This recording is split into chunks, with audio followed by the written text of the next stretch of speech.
Le livre de Yaël, les signes de pierre, suivi des rites eucharistiques des cultes maudits, texte réuni par Monseigneur Vachet, légat de sa sainteté en la curie Saint-Pierre de Rome.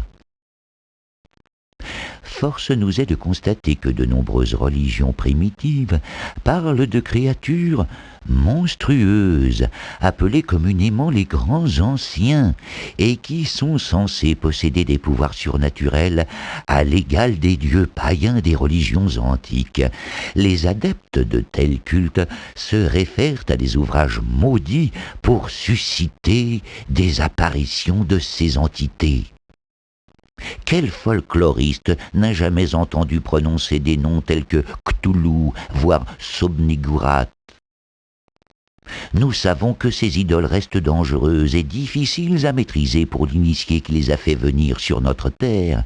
C'est pourquoi ces pratiques superstitieuses obligent ceux qui servent celui des ténèbres à se protéger par des signes de pierre gravés à même la pierre d'une maison ou sculptés dans différents matériaux. Pour ces serviteurs, la meilleure protection semble être le signe des dieux les plus anciens, gravé dans la pierre de Mnar, un matériau lourd et désagréable au toucher. Nous ne pouvons ajouter foi à ces pratiques qui relèvent de la magie noire. Nous ne pouvons, dans cet ouvrage destiné au plus grand nombre, détailler des pratiques condamnables auxquelles se livrent les adeptes de ces rites païens. Nous ajouterons ceci: le sommeil de la raison engendre les monstres.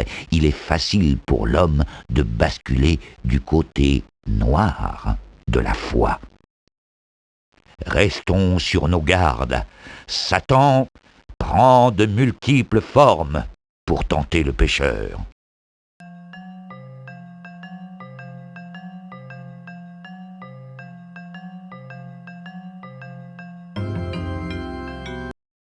Le poignard du sacrifice, Otto Stern, édition Lumina. Une constante dans la pratique des cultes religieux reste l'importance accordée à l'acte sacrificiel. Il suffit de relire l'Ancien Testament lorsqu'Abraham, obéissant à l'ordre divin, immole sur l'autel un animal afin de contenter le Très-Haut.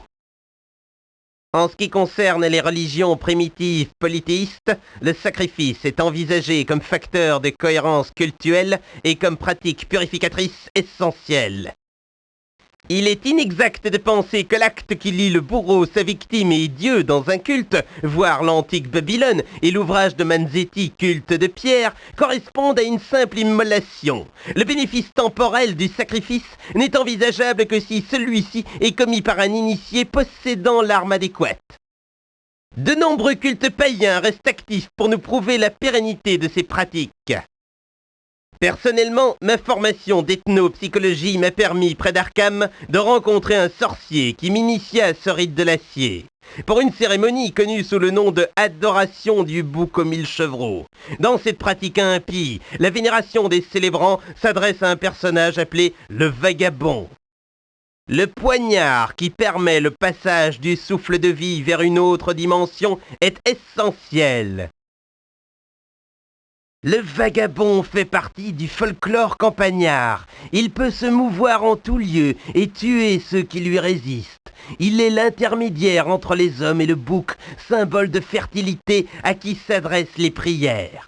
Le sorcier, après l'invocation, devra choisir parmi ses poignards celui qui convient pour le sacrifice. Le couteau à lame sinusoïdale trempé 7 fois par les nuits de pleine lune dans l'eau sentie distillée est écarté d'emblée, voir notre illustration. Cette arme d'acier renvoie le vagabond vers sa dimension. Le célébrant choisit le poignard à lame courbe, voire dessin ci-dessous, propre à égorger l'agneau, ce qui, dans ce culte, doit permettre de transfigurer le sorcier et de plonger l'assistance en état de transe.